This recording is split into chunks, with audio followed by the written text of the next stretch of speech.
So anyway, but anyway, I promised to say a few words about the book. So this book, I don't think it's going to be my life's work because I actually have another one coming out, but it's been like half my life's work. It first came out in 1995, but I started working on it like 10 years before that. And the reason I started working on it when I was in my mid-30s, I was a journalist, I was in New York, and I was, unlike now, I was a wreck. So everyone was a wreck, and people were saying, oh, it's because it's career and family balance, life-family balance, and you know, and it's because they have kids and you can't do it all. But the thing was, none of us had kids yet. Most of us weren't even married yet, and we were still a wreck. So I ran into some problems. I worked for, as you probably know from my 1,800 emails, used to work for PBS and ran into lots of like sexual harassment and pay discrimination. It was really nasty. So I decided that what I really wanted to do was write books and teach, and so that's how I came to Boston. And I didn't really know where I was going or what I was doing, so I thought, well, I want to write a book about all these conflicts and issues that I'm feeling and other women around me are feeling. So I started just by, I worked at Radcliffe at the Henry A. Murray Center, where there are all kinds of dissertations on women's oriented subjects, and I did a set of interviews. My goal was to find out why women had entered male-dominated fields when we did, what the experience had been like, and where women saw themselves going. So can you talk louder a little bit? Okay, maybe I can. So I started interviewing all these women.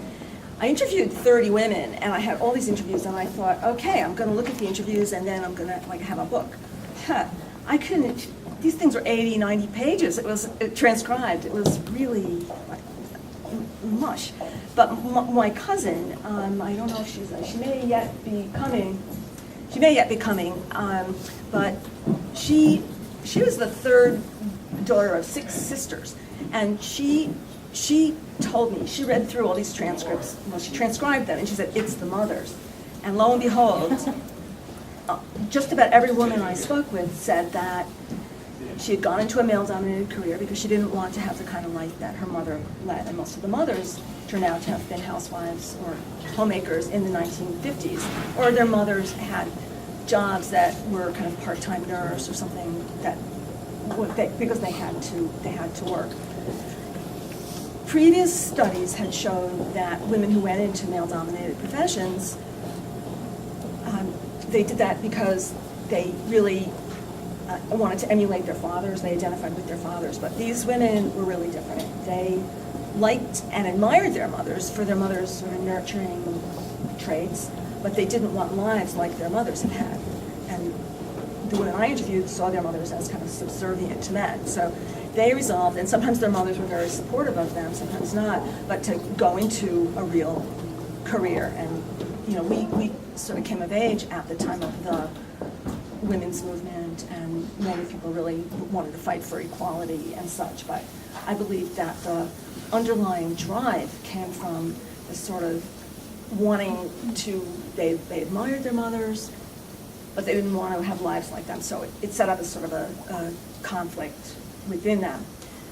So that's like sort of why it happened. I mean, it happened for a lot of reasons. You had technological change, you had jobs opening up, but just the really deep sort of psychodynamic thing going on was with the mothers. So what it had been like, it was tough. You all know why it was tough, trying to maintain your some kind of feminine identity and define it in a world where that wasn't the norm and it wasn't approved, and how are you gonna, it was like you were trying to change things and at the same time succeed at the same time. It was tricky indeed. Then it was like, all right, so the third question, where did they see themselves going? They were like me. It was like, well, should I do this? Should I do that? A surgeon, one of the first general surgeons at a major hospital in Boston, she said, like, was it okay for her to become a breast cancer surgeon, or was that too sort of female? because would it prove what she wanted to prove? Would it be okay for an architect to do certain sorts of buildings that she saw as more her nature when the men were building these big structures? Those kinds of identity issues. Everyone was kind of at an impasse in their sort of mid-30s, I would say. So the problem was, so I was into this like a year, 2 years, and I was like, what can I say? I really hadn't solved the problem. I didn't really have a book, so I kept reading those interviews. And what I started to realize was that these women, their mothers had been at home, but almost all of them had grandmothers who'd been working with it in the early part of the century. And, you know, when we were growing up, or even in college, there wasn't such a thing as women's studies, and so who knew there had been another feminist movement?